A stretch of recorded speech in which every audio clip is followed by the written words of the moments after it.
Mga kaibigan, meron akong tip na ibibigay sa inyo. Ito kapag ang inyong makina dekarburador, pagka sluggish yung under ng inyong makina, ayan, pino siya eh, try nating magtanggal ng vacuum, magsingaw tayo ng vacuum.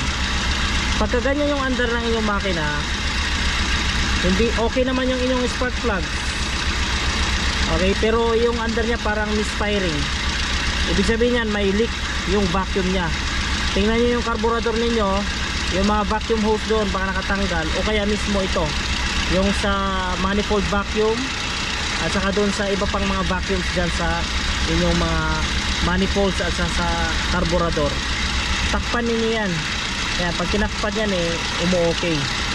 At saka isa pa, lost power, matakaw sa gas, low power, kasi merong nasasayang na vacuum.